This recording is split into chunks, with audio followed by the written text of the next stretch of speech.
In recent times, nothing in the gaming space seems to be more cursed than the live service game. A title meant to be played for years at a time with constant updates, which can theoretically make more money over an extended period, but in practice, for every success story, you have another 20 that completely fail and die after about a year. But occasionally you get the ones that, instead of being remembered as just a failure, are ones that flopped so hard, they didn't even make it to 1 year. Hell, Concord was such a high-profile disaster that it's effectively become the synonym for failed life services, finding a new life after death through constant mockery. However, since I've already discussed Concord's history in my Development Hell video, this led me to try and see if I could find games that had stories, if not as brutal as Concord's, are just as pathetic for both how quickly they died and the circumstances that led to their sudden ends, including the one game that somehow did even worse than PlayStation's 2-week-long embarrassment. These are the games that died ridiculously fast.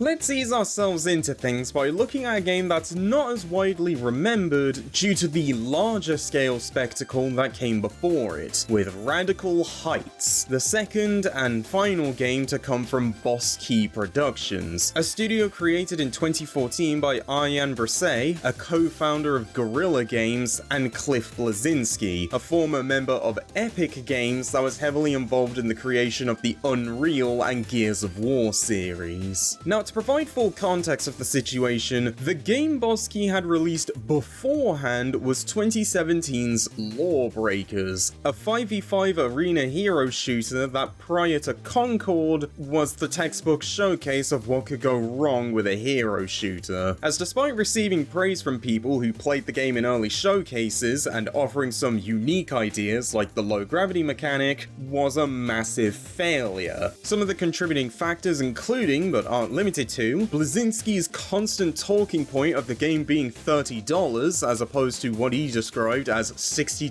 multiplayer only bullshit, which not only went back on a previous plan that it would be free to play, but also immediately ostracized people who had bought and liked those $60 multiplayer only games. The decision to only release the game on PC and PS4, despite the fact that Bleszinski was mostly known for Gears of War, an Xbox franchise,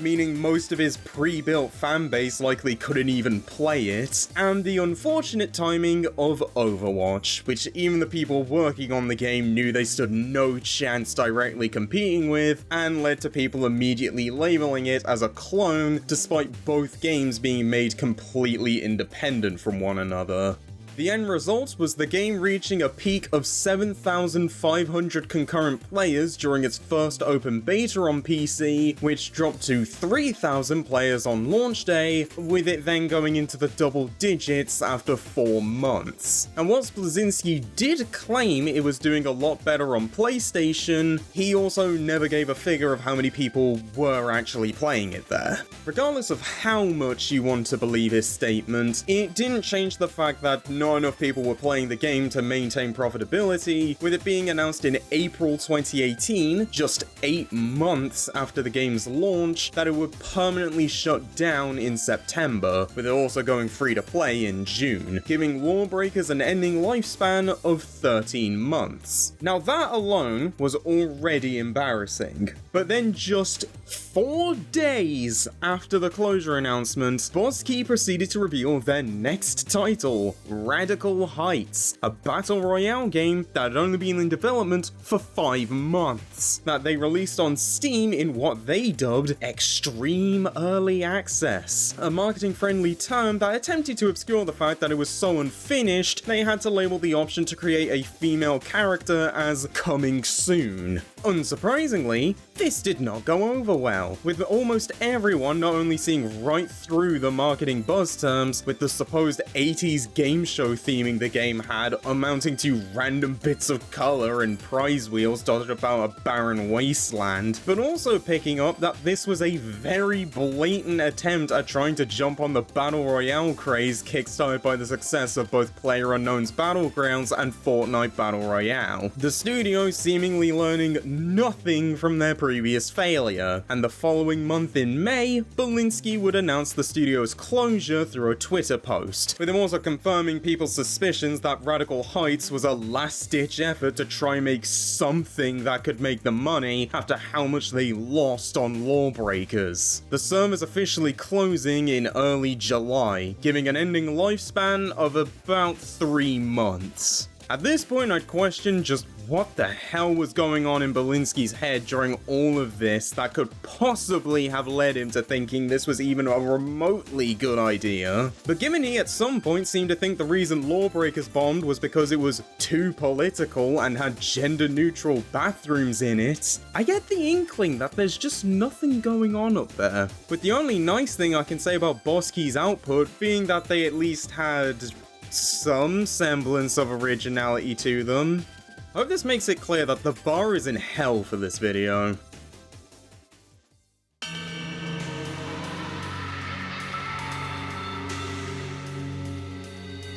For what's probably the most infamous story in this video, we have The Day Before, the now infamous zombie survival game that went from one of the most hype releases on Steam to one people were actively cheering the downfall of. Now this story is pretty long and fairly complicated, so I'll be covering the quick version of events just so we can all get up to speed. In early 2021, developer Fantastic announced a new release called The Day Before, with studio heads Edward and Eisen Gotovtsev effectively promising that it'd be the next big major innovation in the open world zombie survival genre, with an MMO experience unlike anything people had seen before. And after a few months of silence, they provided a scheduled release date of the 21st of June 2022, with hype eventually building up to the point that it had become the most wishlisted game on Steam at the time. However, just 1 month before release, the game was suddenly delayed to March 2023, the explanation being that they had decided to do an engine switch from Unreal 4 to Unreal 5.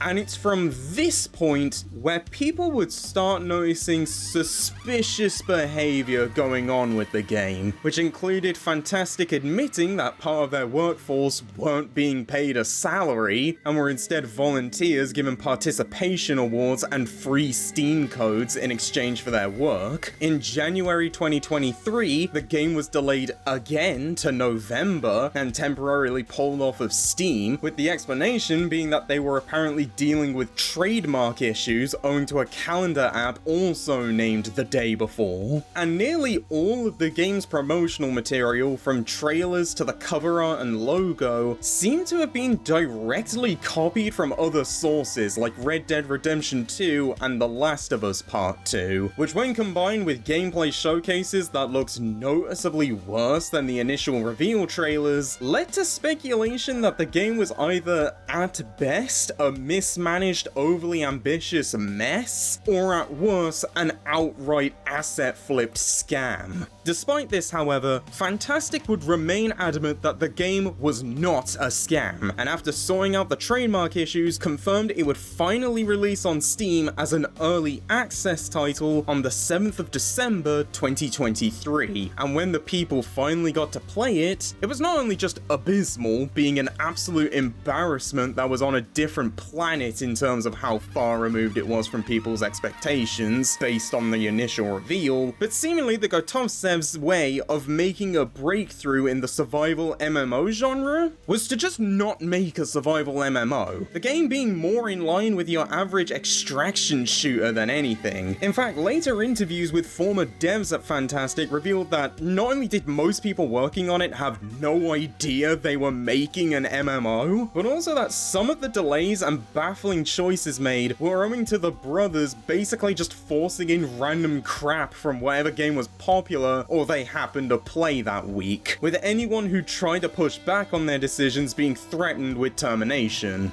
So in other terms, the similar school of thought that gave us such masterpieces as Duke Nukem Forever and Crimson Desert. The general confusion of the game would reach a breaking point when on the 11th of December, just 4 days after the game's launch, the studio put out a statement announcing that they were shutting down as the game didn't make enough money to keep them in operation. The title shortly after getting delisted from Steam, with servers remaining up until the 22nd of January 2024. With all customers being promised an automatic refund, meaning that whilst it was only available to purchase for 4 days, it was technically alive for about a month and a half. Bizarrely, Fantastic would try to make a comeback in September, relaunching with a Kickstarter for a new game called Escape Factory, which ultimately went nowhere as everyone rightly had no reason to trust them after how badly they screwed up last time, with them announcing a new game called Items around the same time of the cancellation, though nothing has really come out about it since, with pretty much the only legacy the studio has being their last-minute entry for Worst Game of 2023, with players being left with the lesson that maybe they shouldn't just blindly believe people promising them the world, especially if it's coming from a studio who had never made anything on that scale before, and they'd only just learnt the existence of the day before.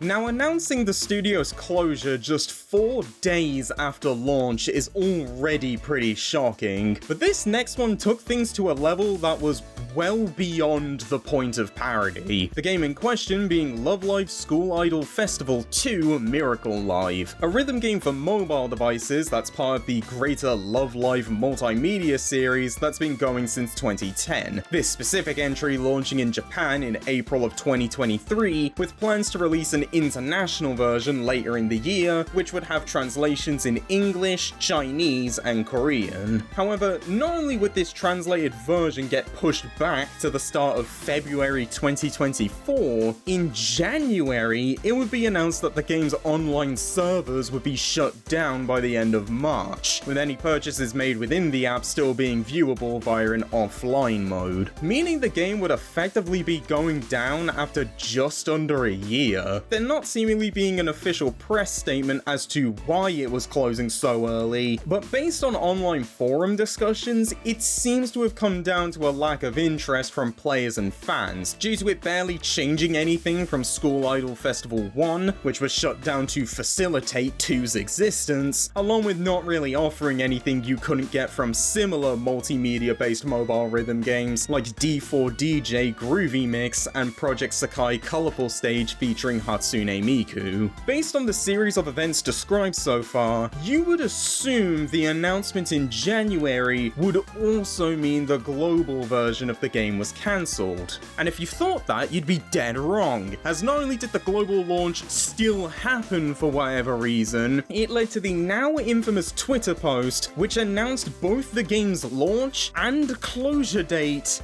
in the same tweet, not only leaving non-Japanese players with only 4 months to play the game, but also left onlookers unfamiliar with the behind-the-scenes delay and failure in Japan being left stun-locked at the utter bewilderment of seeing a game simultaneously announcing its start and end of service at the same time. Something that could have only been previously thought as an exaggerated joke of the short lifespans of failed live service games, made real and presented with 100% sincerity. Since then, no other rhythm games have come out for the franchise, the only other releases being a puzzle mobile game, a visual novel, and 2 games based on a fantasy spin-off series that was originally announced as an April Fool's Day joke. Though personally, if you ask me, nothing this series has or could do can possibly match the comedy value of that Twitter post.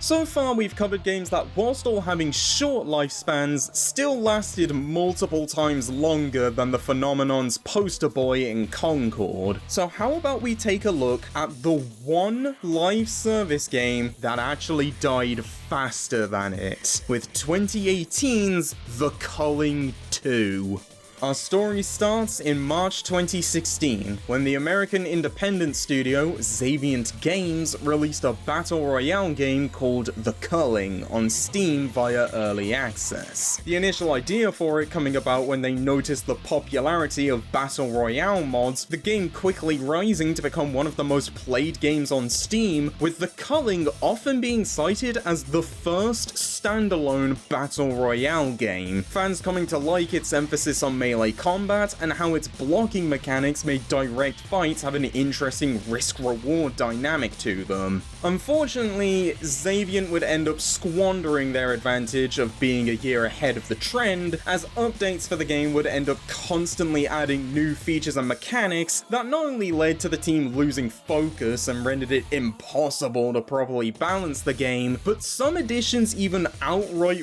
ruined features and mechanics people liked. The end result being a mass exodus of players, which was exponentially sped up when a year after the Culling's early access release, in March 2017, PlayerUnknown's Battlegrounds would also come to Steam Early Access. And by the time the Culling officially launched as a finished product in October, the active player count had already long dropped into the double digits, which only further decreased as support for the game slowed down, with Xavient officially announcing they were ending support for the game in December to focus development on a new project. By June 2018, this project would finally be revealed as The Culling 2. And no one cared, as not only had the original Culling effectively lost its entire audience to PUBG, but Fortnite had also released its Battle Royale mode, which proved to be even more popular than PUBG, with the few remaining fans of the original game having no interest in it, as instead of expanding on what people liked about the first one, they just turned it into a PUBG clone. When the game finally released on the 10th of July, it saw an all-time peak concurrent player base of 249, and after 40 hours, it dropped down to 1.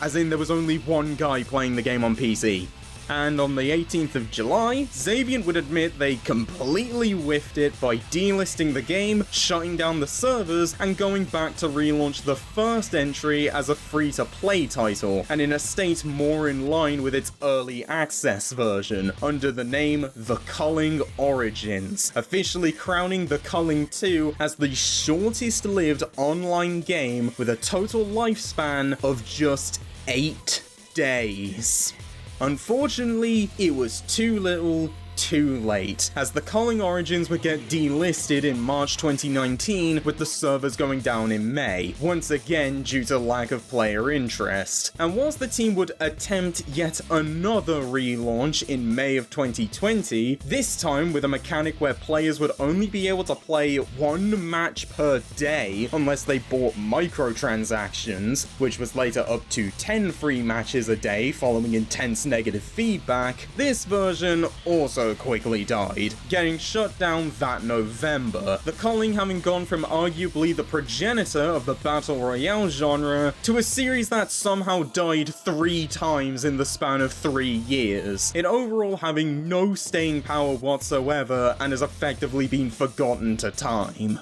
We'll end things here for now, but if there's anything to learn from this, it's that whilst it's easy to point and laugh at failures like Concord or even the more recent Highguard, at least those ones got attention, even if it was for all of the wrong reasons, as they could have always been a Culling 2, something that failed so hard and was so overwhelmingly unpopular, most people didn't even notice when it was gone. And if a live service game dies, but no one was there to play it, did it ever really live in the first place?